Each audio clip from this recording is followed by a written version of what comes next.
하이브 어두워 분쟁? 이 사회의 큰 문제라고 생각을 해요. 그건 아무 문제가 아니에요. 진짜 문제는요, 또 하이브 민희진 사건을 통해서 우리가 진짜 배울 수 있는 거예요. 진짜 중요한 것 또한 바로 이런 겁니다. 뉴스 앞에서는 우리 모두가 같은 처지라는 겁니다. 근데 이런 비즈니스 모델의 역사가 굉장히 오래됐거든. 전형적인 약장수야. 이거를 읽고 이해를 하게 되면 뉴스에 큰 의미를 부여하지 않게 될 겁니다.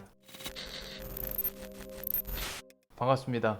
네, 오늘은 제가 먼저 인사를 하려고. 더워져가지고 가죽 자켓도 못 입겠다 이제. 뭐 저번에 보여준 거 보니까 내가 무슨 가죽 이미지 메이킹으로 한다고 하는데 고등학교 때부터 가죽을 좋아해가지고 한 50 몇 개 될 거야. 매년 2개씩 사고. 옛날에 지금도 똑같은데 내가 연예인 중에 차승원 씨를 제일 좋아해가지고 차승원 씨가 가죽을 엄청 입거든. 그래가지고 내가 사복을 입는 걸 못 봐가지고 그렇지 지금도 난 아직도 가죽을 엄청 좋아하지. 깔끔한 게 좋은데요. 그래서 우리가 영상을 하나 올렸죠. 그 제일 최근인가? 하이브랑 그 민인진님 씨 사태를 토대로 해서 훌륭한 리더의 덕목은 무엇인가 라는 주제로 이야기를 해주셨는데 댓글 하나에 답글이 막 50개씩 달리고 막 그랬거든요. 네. 그거 보셨어요?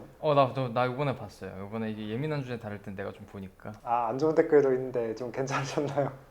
뭐 괜찮죠 당연히. 내가 이번에 좀 봤는데 채널 가이드에 어긋나는 거 빼고는 나랑 의견이 같든 다르든 난 다 좋아요 눌러줬는데 인간한 거. 근데 막 실시간으로 싸우니까 PD님이랑 나랑 둘이 붙어서 해도 가이드에 어긋나는 것들을 다 검열하기는 어렵더라고. 그런 생각은 했어요. 엄청 예민한 주제 할 때는 그 댓글을 승인제로 할까. 댓글을 뭐 승인해서 할 수 있다는데 난 몰랐는데. 아니다, 그냥 냅두자. 그냥 냅둬요. 그래서 네. 또 이런 예민한 주제는 좀 나중에 다뤄준다 하시지 않았었나요? 이런 나도 거. 이 정도로 예민한 줄 몰랐지. 근데 그냥 하려고. 이런 거 하다 보면 욕 먹을 수도 있고 그건 당연한 거고 내가 책임져야 되는 거고. 뉴스 시대 컨텐츠 자체가 요즘 유행하는 이슈로 어그로를 끌어가지고 교육적인 이야기를 하는 거니까 내가 얻는 게 있는 만큼 잃을 것도 감수를 해야죠. 그리고 PD님은 이거를 명심을 해요. 지나가다가 침을 뱉는 사람은 하나도 안 무서워. 힘이 없어서 침을 뱉는 거야. 그러니까 그거라도 뱉는 거지. 그래야지 속이 편하니까. 그래서 그냥 이해를 해주면 돼요. 진짜 무서운 애들은 침 뱉는 애들이 아니라 침 흘리고 다니는 애들이야. 네. 침을 흘린다는 건 구체적으로 어떻게? 이거 어떻게 설명해야 될까? 침을 뱉고 다니는 애들은 그래도 이성이란 게 있는 사람들이에요. 뭔가 내가 생각을 하고 의도적으로 하는 건데 침을 흘리고 다니는 애들은 이성이 없어요. 본능, 거의 짐승에 가까운 사람이라서. 약간 묻지마. 네, 그런 사람들은 반드시 피해야 된다. 어쨌든 우리가 민희진 씨랑 뭐 하이브 분쟁을 수단으로 영상을 2개를 더 만들기로 했잖아. 그래서 잠깐 이거는 짚고 넘어가면 좋을 것 같아. 만들기 너무 좋은 주제더라고. 그래서 시리즈물로 만들 건데 여러분들 아주 기대되실 거예요. 아주 재밌을 거야. 저는 저랑 의견이 다른 분들을 다 이해하고 진짜 존중을 해요. 그리고 나는 내가 이성적이라고 생각하지도 않아. 인간은 결국 자기가 감정적으로 지지하는 의견을 이성으로 포장할 뿐이거든.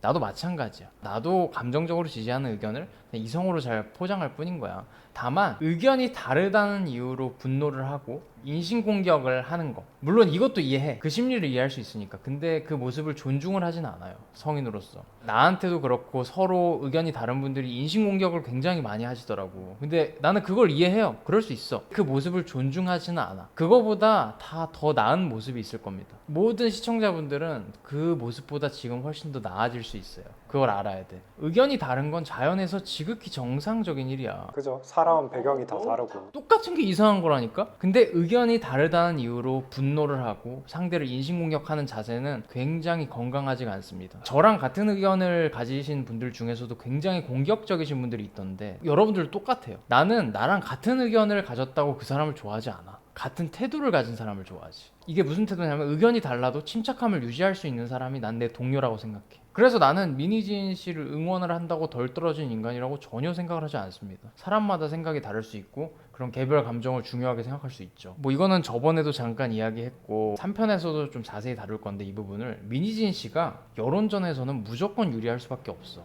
왜 그러냐면 민희진 씨는 감정적인 내 이야기를 제시를 했고 하이브는 대부분 공적인 입장, 개인이 나와서 이야기한 게 아니라 회사의 공적인 입장, 단순 정보만을 제공했거든. 그래서 민희진 씨가 여론전에서는 무조건 유리할 수밖에 없어요.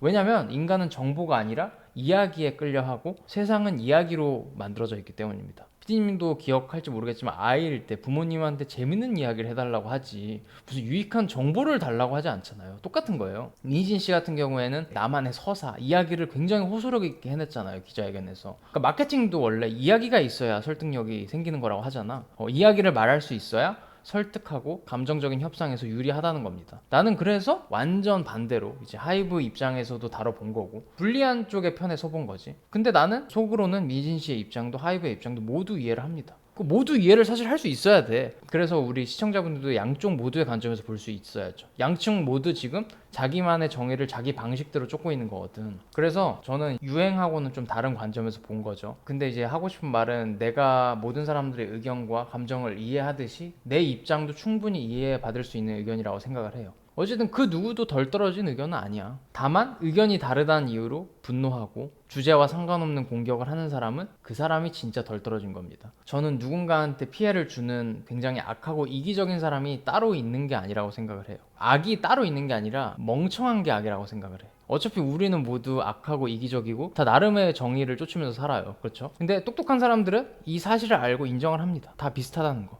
물론 내가 정의하는 똑똑함이 뭐 그냥 지식이나 뭐 학벌 이런 게 아니라 인간은 결국 다 비슷하다는 사실을 이해하려고 하는 자세예요. 왜냐면 그걸 알아야지 나 스스로를 수치스러워할 수가 있거든. 자아성찰을 할 수 있고. 똑똑한 사람들이 쉽게 분노하거나 인신공격을 하지 않는 이유도 결국엔 나도 비슷하지. 그리고 저 사람 입장에서는 그럴 수 있겠네 하고 이게 쉽게 넘길 수 있기 때문입니다. 근데 내가 보니까 이제 멍청한 사람들은 자기는 다른 사람과 굉장히 다르다고 생각을 해요. 나한테는 문제가 없다고 생각을 해. 그러다 보니까 다른 관점에는 전혀 관심이 없고 세상을 하나의 관점으로만 보게 되죠. 수치심이 없습니다. 그래서 결국 남들한테 피해를 주게 되는 거지. 나는 그래서 악한 사람이 아니라 멍청한 사람이 악이라고 생각을 합니다. 모른다는 것을 수치스러워하지 않기 때문에 더 배우려고 하지도 않고 스스로 성찰할 줄도 모르고 교육받는 것에 관심이 없는 사람들이 사회에 가장 피해를 주는 사람이라고 생각을 해요. 왜냐하면 내 관점만이 선이라고 믿으니까. 그래서 자유민주주의 정치체제에서는 정치적인 접근보다는 교육적 접근이 더 중요한 거고요. 지금 뉴스의 시대가 몇 화죠, PD님? 15화 정도. 15화? 15화. 네. 근데 아직도 내가 봤을 때 이 컨텐츠의 의도 자체를 모르시는 분들이 많아 보여요. 물론 이것도 이해합니다. 애정이 없는데 뭘 그렇게 자세히 찾아보겠어. 근데 이것도 본인이 자세히 찾아보지 않았다는 것을 알아야 된다는 거지. 예를 들어서 저번 영상에 이런 댓글들이 있었어. 너가 뭘 안다고 나쁜 리더라고 재단을 하냐. 잘 알지도 못하면서 떠들지 말라고. 왜 이렇게 편협하고 건방지냐고. 그거 맞는 말이에요. 나도 잘 모르고 편협하고 실제로 나는 건방지다는 소리를 어렸을 때부터 많이 들었어. 난 회사에서도 상사들이 나 싫어하는 사람이 되게 건방지다고 싫어했거든. 근데 이게 잘 안 고쳐지더라고. 그래서 나는 내가 회사를 차렸지. 근데 많은 시청자분들도 저에 대해서 잘 모르지 않나요? 기껏해야 뭐 영상 몇 개로 나랑 내 채널을 판단하잖아. 근데 그것도 괜찮습니다. 이해해요. 당연한 거고. 그러니까 내가 하고 싶은 말은 우리 모두가 같은 입장이라는 거죠. 한 배를 탄 입장이야. 서로 아무것도 몰라. 영상 50개를 봐도 서로 어떻게 알겠어요. PD님도 미디어, 컨텐츠 크리에이터니까 이걸 좀 잘 알아두시면 좋을 것 같아요. 뉴스와 미디어를 통해 정보를 얻는 우리들 중에 어떤 사람도 진실을 알 수가 없습니다. 아무리 유튜브하고 뉴스 기사를 열심히 들여다봐도 절대 진실을 알 수가 없을 거예요. 왜냐면 모두가 어떤 필터를 가진 정보를 접할 수밖에 없거든. 나는 그래서 뉴스에서 얻는 어떤 정보에도 의미를 두지 않아. 왜냐면 모든 뉴스에는 목적이 있거든. 근데 그 목적이 정확한 정보 전달이 아니야. 이게 중요하지. 근데 이게 충격적인 게 아닌 게 뉴스는 옛날부터 그래왔어요. 뉴스는 우리한테 어떤 정보를 제공하려고 존재하지 않습니다. 왜 존재하냐? 기업에게 시청자의 정보를 제공하기 위해 존재하는 거지. 유튜브가 이제 유튜브라는 게 생겼잖아. 유튜브가 가장 높은 트래픽을 자랑하는 채널이 되면서 이 구조는 더 심화됐어. 우리가 이걸 구조를 한번 봅시다. 유튜브라는 데는 창작자한테 경제적인 보상을 해줍니다. 보상을 꽤 많이 해주는 편이야. 어떤 채널한테 가장 많은 보상을 해줄까요? 제가 알기로는 조회수가 많이 나와요. 그쵸, 정확하죠. 네. 역시 PD. 조회수가 많이 나오는 채널이죠. 물론 자세히 분석을 하면 성별부터 나이대, 인구 통계학적으로 굉장히 복잡한 조건이 있지만 제일 중요한 건 조회수야. 조회수가 왜 중요하냐면 유튜브를 지속하게 해주는 수익의 대부분은 광고 수입이고요. 영상 볼 때 중간에 뜨는 거 있잖아요. 그런 것들. 그래서 조회수를 가장 많이 끌어낼 수 있는 창작자는 유튜브한테 어떤 기여를 하냐면, 자, 내가 컨텐츠를 만들어. 그리고 내 컨텐츠를 수많은 사람들이 시청하게 함으로써 구글에게 내 시청자들의 개인정보를 제공해 줄 수 있습니다. 뭐 나이, 성별, 소득 수준, 관심사, 기호, 그러니까 여러분에 대한 모든 것을 그 순간에 유튜브에 전송을 해주는 거야. 그러니까 나 포함해서 모든 이제 유튜브 인플루언서들은 시청자들의 개인정보를 제공하는 대가로 돈을 받는 거죠. 요즘은 유튜브의 모든 공영 방송부터 연예인 채널, 뭐 사기업 뉴스 채널 다 똑같아. 근데 이런 비즈니스 모델의 역사가 굉장히 오래됐거든. 전형적인 약장수야. 재미있는 쇼를 제공한 다음에 사람들이 모여들면 뒤에 있는 기업 스폰서가 물건을 파는. 이거는 진짜 역사가 오래됐어. 그래서 여러분들이 내가 항상 공짜 좋아하지 말라고 맨날 하는 게 농담을 하는 게 아니라 깔끔하게 돈 충분히 받고 제공자가 아쉽지 않을 만큼 받고 파는 게 제일 정직한 거예요. 예를 들어서 막 오은영 박사님이나 되게 유명하신 강연자들 무료 강연 같은 거 하잖아요. 그거 다 가보면 결국 뒤에 스폰서가 참가자들한테 보험 팔고 있습니다. 왜냐면 보험 팔이가 목적이니까. 정보 제공을 위한 강연이 아니야. 스폰서가 기획해서 다 쇼를 하는 거야. 내가 이런 구조를 왜 설명을 했냐면 뉴스의 목적이 정확한 정보 전달이 아니라는 뜻이죠. 목적은 오로지 여러분들의 개인정보를 기업에 제공하기 위함이고 이게 광고 수입의 원리다. 그래서 뉴스에서 진실 따위는 전혀 중요하지 않습니다. 시청자들이 더 클릭하고 분노하고 싸워서 트래픽을 일으키고 자기 일을 못하고 정신을 빼놓게 하는 게 목적이지. 누가 여기에 제일 취약할까 하면 교육 수준이 낮고 감정적인 사람들이지. 광고와 홍보 업계에서 아주 괜찮은 사냥감이 되니까 가장 최고의 고객이지. 근데 이것도 충격적인 일이 아니야. 원래 이래. 구글의 목적은 돈이야. 유튜브의 목적도 돈이고 다 똑같습니다. 기업이니까. 맞아, 기업이니까. 기업은 이윤 추구를 해야 되거든. 그래서 저도 여러분들 뭐 PD님도 그렇고 시청자분들이 좋아하는 어떤 채널도 내가 말한 저 구조에서 절대 자유롭지 못하다. 저 원리에 따르지 않으면 유튜브는요 그 채널이 정상적으로 활동하지 못하게 방해를 해요. 그게 실적으로 칼같이 판단한다고. 근데 이게 모두에게 책임이 있어요. 유튜브 창작자, 시청자 모두에게 책임이 있다고. 왜냐면은 더 많은 시청자분들이 유익하고 집중력이 필요한 컨텐츠보다는 쾌락적이고 내 분노와 감정을 배설할 수 있고 자의탁을 도와주는 이런 컨텐츠를 좋아하거든. 그러니까 생태계는 언제나 같이 구성하고 서로한테 영향을 주는 거니까. 피디님은 광고의 아버지가 누군 줄 알아요? 광고의 아버지요? 잘 모르겠네요. 광고의 아버지라고 불리는 사람이 에드워드 버네이지라는 사람이 있어. 지금은트 프로이트의 조카인가 그래요. 게벨스가 이 사람을 굉장히 추종을 했을 겁니다. 괴벨스는 알아요. 선동. 맞아. 이 사람이 103살까지 살았을 거예요. 벽에 똥칠할 때까지 사는 거지. 에드워드 버네이지가 쓴 책 중에 뭐 여론은 어떻게 만드는가, 프로파간다 이런 게 있어요. 이거를 읽고 이해를 하게 되면 뉴스에 큰 의미를 부여하지 않게 될 겁니다. 지금 정치 체제가 자유민주주의 체제잖아요. 그 밑에 있다고 우리가 진짜 주인일까요? 아니죠. 대부분 참여자가 아니라 구경꾼에 불과합니다. 에드워드 버네이즈도 이거를 지적을 해요. 근데 이게 이런 구조가 온라인 미디어가 발달하면 발달할수록 심해진다고. 이런 온라인 미디어가 발달하면 뭔가 어떤 메시지를 노출하는데 굉장히 용이하기 때문에 이 사회 리더들은 물리적인 힘이나 유혈 사태 없이 민중을 완벽히 통제할 수 있게 됩니다. 그래서 결론적으로 뉴스 앞에서는 우리 모두가 한 편이고 같은 처지라는 겁니다. 물론 정보에 대한 해석과 의견은 각자 다르겠죠. 당연한 거죠. 근데 우리는 처지가 같아. 한 배를 탔어. 왜냐면 모두가 뉴스를 통해서 어떤 진실을 얻을 수가 없으니까. 자, 그러면 우리가 뉴스를 통해서 진실을 알 수가 없다면, 왜곡되어 있고 특정 목적이 있는 정보를 접할 수밖에 없다면, 그리고 만약에 피디님이 그런 컨텐츠를 송출하는 사람이라면 그런 권력자들이 제일 거부감을 느낄 만한 사람은 누구일까요? 그냥 진실만을 말하려고 하는 사람?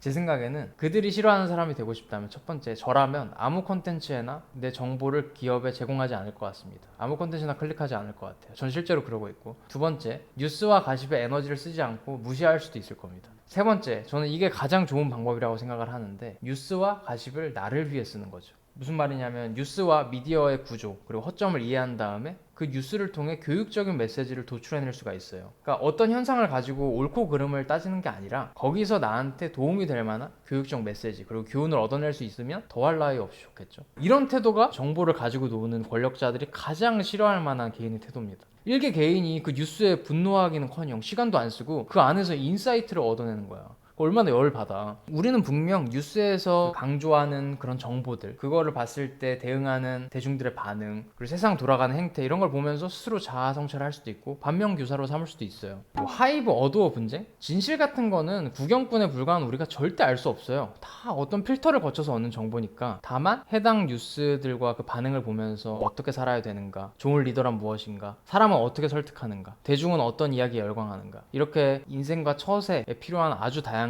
지혜들을 배울 수 있겠죠. 그래서 스스로 사유를 하면서 다양한 관점을 이해하려고 노력하고 정리를 해본다면 뉴스를 보고서도 정말 수백만 원짜리 강좌들보다 더 유익한 교육적인 인사이트를 제공받을 수 있다고 저는 봅니다. 솔직히 뭐 하이브 미니즘 분쟁이 진짜 그렇게 분노할 정도로 이 사회의 큰 문제라고 생각을 해요. 일개 회사끼리의 그냥 분쟁 그쵸. 그건 아무 문제가 아니에요. 진짜 문제는요, 그런 뉴스와 가십에 내 자아를 의탁을 해서 쓸데없이 분노를 하고 내 성장과 발전의 기회를 놓치고 있는 개인이 많아지고 있다는 겁니다. 이게 진짜 문제예요, 내가 봤을 때. 건강한 사회라면 모든 개인이 관심을 가져야 될 가장 중요한 문제는 뉴스에서 접하는 사회 문제가 아니라 내 문제여야 됩니다. 사회가 건강하지 못하고 뭐 하이브라는 조직이 건강하지 못해서 문제라고? 아닙니다. 내가 건강하지 못한 게 더 문제죠. 개인의 불건전함이 진짜 사회 문제라고요. 근데 이런 거는 뉴스 헤드라인을 장식하지 못해. 왜? 너무 흔하니까. 나한테 많은 문제가 있다는 거 인정하기도 싫겠지. 근데 이게 바로 우리가 지금 찍고 있는 뉴스의 시대, 컨텐츠의 기획이고 제작 의도죠. 엄연히 우리는 교육회사잖아. 교육회사면서 동시에 또 이익단체기도 해. 사운드는. 그러다 보니까 시청자, 그러니까 고객이지. 고객과 어떻게 윈윈할 수 있을지 나는 정말 오래 고민을 했단 말이야. 피디님은 알 거예요. 우리가 얼마나 고민을 오래 했는지. 그러니까 내가 이익을 얻고 또 유튜브 시스템에 적응을 하면서도 어떻게 하면 유익한 걸 제공할 수 있을까. 그래서 우리가 결론이 뉴스를 핑계로 교육적인 강좌를 만들면 되겠다 이거죠. 그래서 누가 옳고 그르냐 뭐 이런 놀이를 원하시는 분들은 그냥 지나쳐 주세요. 다른 채널에서 하면 되잖아. 나는 진짜 항상 정중하게 부탁하는데. 그리고 우리가 또 이제 라이브에서는 연애나 관계 상담을 많이 하니까 뭐 그것만 보셔도 되고. 예고를 하자면 하이브 미니진 사건 세 번째 에피소드는 그 미니진 씨에게 공감하는 분들을 이해할 수 있는 영상을 만들 거거든요. 참고하시면 좋을 것 같아요. 제가 그 교육에 대한 여러 서적들을 읽으면서 느낀 게 뭐냐면, 교육이 무너진 민주주의는 철인 통치보다 못하다는 겁니다. 실제로 민주주의가 꽃피웠던 그리스 시대에는 굉장히 훌륭한 교육자들이 많이 탄생을 했거든. 근데 이게 당연한 거야. 민주주의의 본질이 뭐냐면 모든 백성이 주인이라는 건데, 그 말인 즉슨 주인인 백성의 수준이 낮으면 이 체제는 가장 덜 떨어진 체제가 되는 거야. 그러니까 철인 통치보다 못해지는 거지. 소수의 철인들이 통치하는 것보다. 민주주의의 꽃을 선거라고 하잖아요. 선거도 직선제를 했을 때 주인인 백성들의 수준이 낮으면 가장 수준 낮은 통치자가 뽑히겠지. 그래서 좀 민주주의와 교육은 뗄 수가 없는 사회라는 생각을 했어. 우리가 이러한 정치 체제에서 모두가 혜택을 누리려면 개개인의 수준이 높아져야 되는 거지. 근데 요즘은 어떤가 보면 너무 성급한 일반화일 수도 있지만 교육이 아니라 정치가 이 사회를 지배하는 것 같아요. 저번에 누가 이런 걱정을 해주시더라고. 미니시 편 안 들어서 여성 시청자 많이 떨어져 나가겠다. 저도 봤어요. 근데 생각보다 그렇지 않습니다. 지금은 뭐 비율도 잘 맞고 거의 반반이잖아. 그리고 솔직히 진짜 팬들은 신경도 안 써. 내가 무슨 말 하든 신경도 안 써. 그리고 나는 뭐 떨어져 나간다고 해도 전혀 상관이 없어. 왜냐면 나는 유튜브 인플루언서로서는 두 가지 선택을 할 수 있다고 생각을 하거든요. 정치인처럼 채널을 운영하든지 교육자처럼 운영하든지. 근데 나는 정치에는 아직 큰 관심이 없어. 근데 정치인하고 교육자의 가장 큰 차이점이 뭔지 알아요? 어떻게 구분할 수 있을까요? 정치는 일단 어쨌든 가치를 어디다 주느냐 그걸 싸우잖아. 어떤 목적에 따라서 움직이게 하는 게 정치가 아닐까. 근데 교육은 자기 스스로 아까 말씀하셨듯이 개인을 더 좋게 하는 방향으로 가는 게 교육이 아닐까. 대충 맞아요. 만약에 제가 정치인이라면 어떤 문제를 해결할 때 내 팔로워들한테 이렇게 이야기를 할 겁니다. 여러분, 제가 이 사회를 바꾸겠습니다. 그러니까 저한테 한 표를 주시고 가만히 계세요. 내가 더 살기 좋은 세상으로 만들 테니까. 근데 교육자는 달라. 그렇게 해서는 안 돼. 교육자는 어떤 사회 문제를 해결하고 싶을 때 팬이든 팔로워든 나를 얼마나 좋아하든 상관없이 이렇게 말할 수 있어야 돼요. 더 좋은 사회로 바꾸기 위해서 당신이 먼저 변하세요. 개인은 사회의 최소 단위고 최소 단위인 당신들이 변해야 사회가 변하니까. 스스로 성장을 일구고 발전을 해서 이 세상을 더 나은 세상으로 만드시길 바랍니다. 이렇게 말할 수 있는 게 교육자라고 생각을 해요. 그러니까 유능한 정치인은 개인으로 하여금 사회적 메시지에 자의탁을 하도록 잘 유도를 하는 거고, 유능한 교육자는 개인에게 자아 성찰을 요구합니다. 시청자분들은 이 차이에 대한 설명으로 정치인과 교육자를 명확히 구분하실 수 있을 거예요. 그리고 지금까지의 좀 내 짧은 지혜와 경험상 정치라는 거는 개인도 사회도 구원해주지 못하는 것 같아. 뭐 솔직히 하이브가 이기든 미니진 씨가 이기든 대통령이 누가 되든 그게 생각보다 당신들의 인생을 크게 바꿔주지 않아요. 그래서 내 삶을 가장 빨리 바꾸는 방법은 내가 바뀌는 거야. 그리고 그런 개인 심리학적인 접근이 교육의 역할이라는 거지. 근데 요즘은 교육의 그런 역할이 많이 희미해진 것 같아요. 솔직히 뭐 라이브 방송에서 이제 내 채널을 오래 보신 분들은 각 컨텐츠마다 분위기가 엄청 다르다는 걸 알 거야. 라이브 방송에서 관계나 연애 상담 해드릴 때 들어오시는 분들은 알겠지만 나는 그렇게 진지한 사람이 아니거든. 진지보다는 천박에 가깝지. 근데 나는 뉴스의 시대에서만큼은 굉장히 진지하게 시청자분들의 자아 성찰을 요구할 겁니다. 뉴스를 통해서 교육적인 메시지를 도출하는 거, 개인의 자아 성찰과 성장을 요구하는 게 이 컨텐츠의 본질이자 목적이니까. 뭐 뉴스의 시대 미니진 어드원 분쟁 준비한 거는 여기까지. 이 정도 내용을 정리를 좀 해봤습니다. 3편은 더 재밌는 걸로. 네, 3편은 또 재밌게 그리고 댓글 많이 써주셔서 감사합니다. 아, 그 댓글 많이 주셔서 감사해요. 네. 시청해 주시는 분들 항상 감사하게 생각하고. 오케이. 아, 오케이. 수고하셨습니다.